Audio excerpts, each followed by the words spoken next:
Time में आप सभी का मानसिकता जेल में रहकर बाहर निकलने के बाद भी नहीं सुधर रही।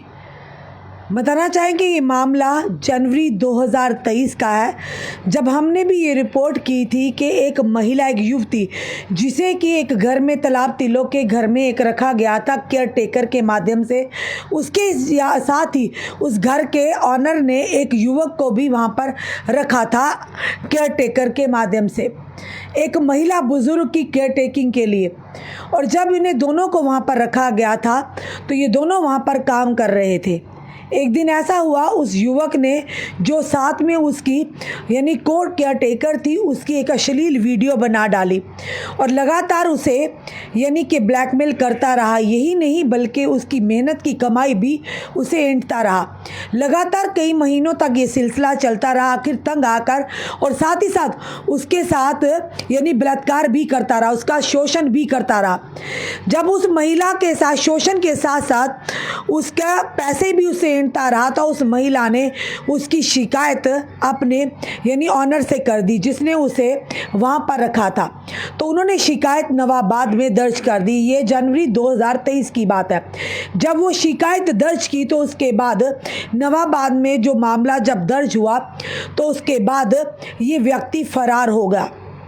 उसके बाद बताना चाहेंगे 2 महीने के बाद इस व्यक्ति को यानी कि पुलिस ने हिरासत में लिया और बताया ये भी जा रहा था कि 2 महीने के अंदर जब इसे अखनूर पुलिस ने पकड़कर नवाबाद पुलिस के हवाले किया, ये जानकारी सूत्रों के आधार पर हम तक मिली कि 2 महीने के भीतर इसने एक और महिला से अखनूर में शादी भी कर ली थी। ये अखनूर पुलिस के साथ इसने अपना जो ब्यौरा था पूरा शेयर किया और इसने शादी कर ली थी किसी और महिला के साथ। और उसके बाद इसे अखनूर पुलिस ने नवाबाद पुलिस के हवाले किया और उसके बाद इसे 2 महीने के लिए इसे जेल में भेज दिया। और उसके बाद 2 महीने के बाद ये इंटर्म बेल के लेकर फिर से बाहर आ गया।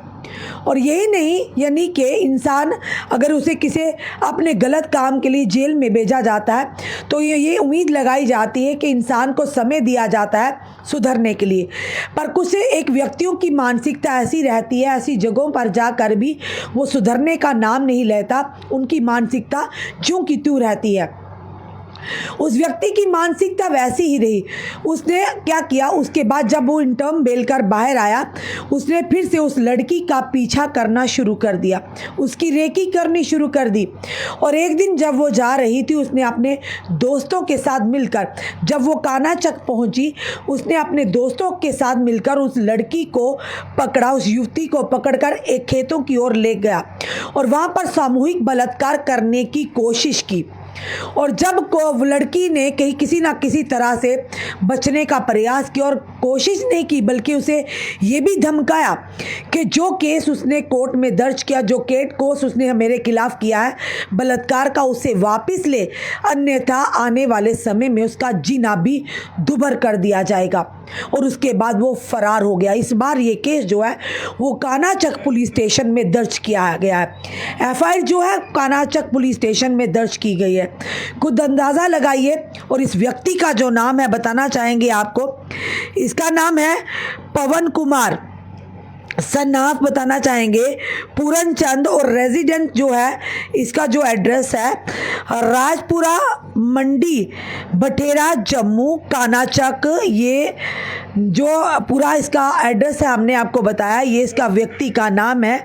फिर से बताएंगे, पवन कुमार सन ऑफ पूरन चंद, राजपुरा मंडी बठेरा और कानाचक, ये वहाँ का रहने वाला व्यक्ति है। जो कि जहाँ पर जनवरी 2023 की बात है, एक घर में एक युवती को किसी ने, एक बुजुर्ग महिला की केयर टेकिंग के लिए रखा था। उसके कुछ दिन के बाद इस युवक को भी रखा था। इस युवक की गंदी नज़र उस युवती पर पड़ी तो कहीं ना कहीं मौका पाकर इसने उस युवती की किसी ना किसी यानी मौका पाकर उसकी एक अश्लील वीडियो, या यूँ कहे नहाते हुए या कपड़े बदलते हुए अश्लील वीडियो बना ली। और उसके बाद उस युवती को ब्लैकमेल करने के साथ साथ उसके साथ यानी कि बलात्कार करता रहा और उसे ब्लैकमेल करता रहा और साथ ही साथ उसकी कमाई हुई, उसकी मेहनत की कमाई भी ऐंठता रहा।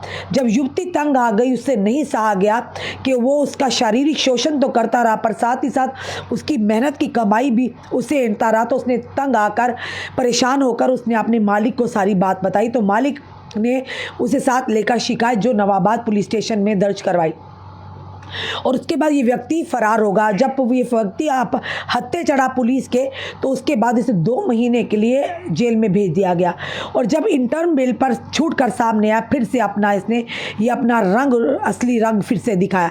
फिर से उस महिला युवती के साथ पीछा किया, उसकी रेकी की और फिर से उसके साथ अपने सामूहिक यानी कि फिर से सामूहिक बलात्कार करने का प्रयास किया और उसे ये भी धमकाया कि अगर तूने फिर से अगर कोई वो केस वापस नहीं लिया तो तुम्हारा जीना दूभर कर दूंगा, तुम्हें जीना मुहाल कर देगा अगर तुमने वो केस वापस नहीं किया।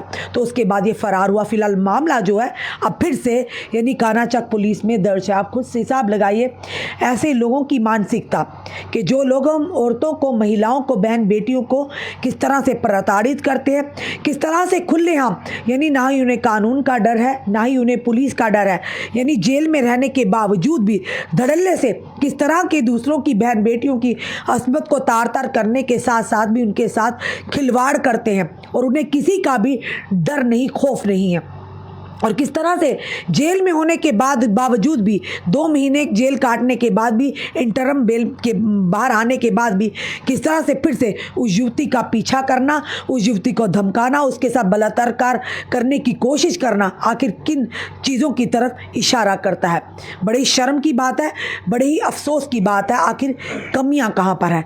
अपनी दर्शकों से ज़रूर हम कहेंगे इस वीडियो पर अपने कमेंट, अपने सुझाव हमें ज़रूर दीजिए। इस वीडियो को जितना हो सके शेयर कीजिए ताकि इस व्यक्ति जल्द से जल्द, फिलहाल ये फरार है, ताकि पुलिस मदद मिल सके इस व्यक्ति को जल्द से जल्द पकड़ने में।